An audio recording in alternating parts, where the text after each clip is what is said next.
Hello everybody, this is Cheri at djsundry.blogspot.com, and I am going to be making a Christmas card with you tonight. Now I've done quite a bit of prep work, so this one will go together fairly quickly.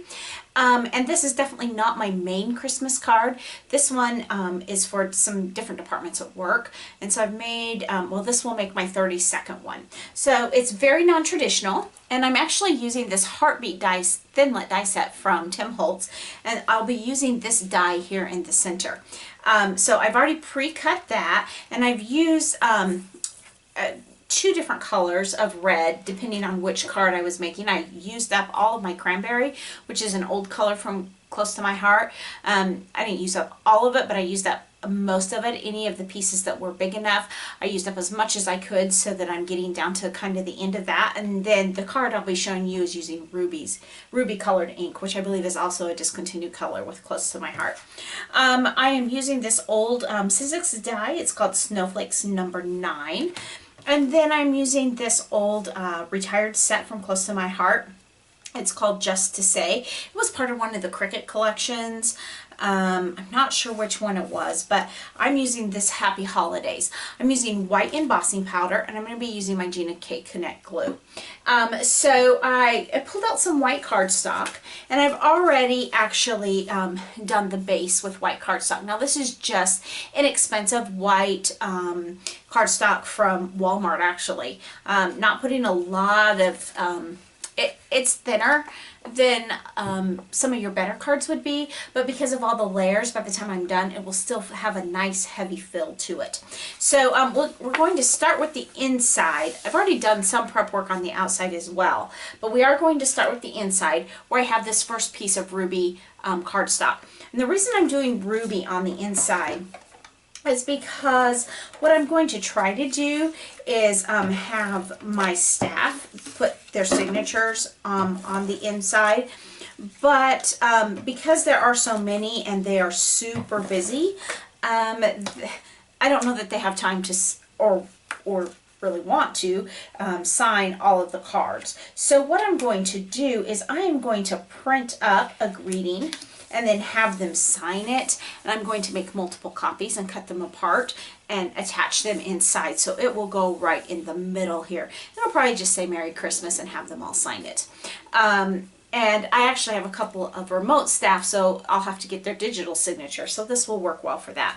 So you see here where I have the embossed top. Now the embossed top, I put the full size of an A2 size card on the front. I didn't trim it down at all. It's a full 4 1/4 wide by 5 1/2 tall, so it completely covers it, and it's all nice and embossed. And that makes it's going to make this card feel a little bit more Christmassy, and so that's why I wanted to do that, but I thought this is perfect for the holidays. So now I have this piece of the ruby cardstock, and what I did with this strip is I cut it out, and I actually did quite a few of these in my Sidekick, but this is just a tad bit wide, and if I didn't leave a border around it, it probably would have been okay, but because I wanted a little bit of that edge around it, it would kind of curl under the pads of the Sidekick, and so I went ahead and pulled out the Vagabond to do this. But I cut out this, and then I'm going to take, I thought it was too busy just to put this directly on top, although it probably would have been just fine. But rather than do that, I'm going to actually take my Gina K Connect glue, which I did not prep beforehand, so it's flowing beautifully. And we're just going to put some Gina K Connect. And the reason I'm choosing the Connect glue on this is, and I actually did a lot of gluing. I glued this down with, some of them I used Gina K Connect, but I also took the opportunity to use up all of my Scotch Quick Dry that I had kind of from the years, so I could use up old supplies, and but I felt like I needed a wet glue because of all of the embossed detail on here.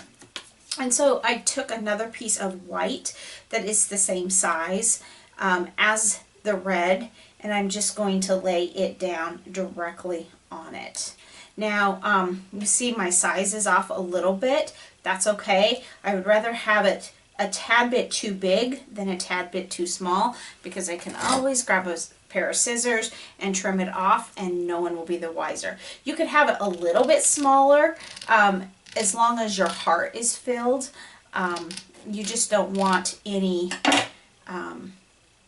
showing inside the heart. So there we have that. See how quickly this is going together? This was a great one to mass produce. I spent probably, I don't know, maybe 4 hours working start to finish on the other 31 cards.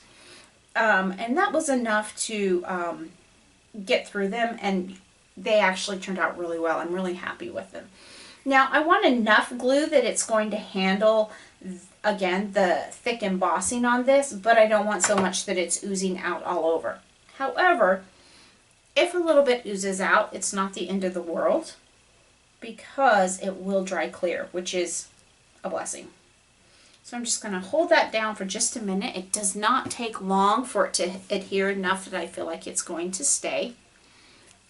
And I thought about coming back and putting the sentiment on foam tape, but I decided no, I was just keeping it simple.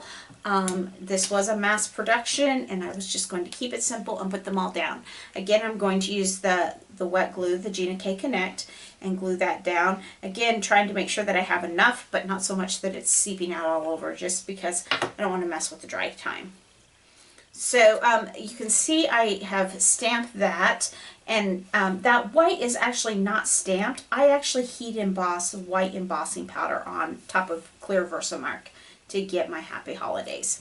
So there we have a very simple but yet pretty card that I think is perfect for hospital employees. So thanks so much for stopping by today, and remember, take some time to enjoy the little things. Have a great day. Bye.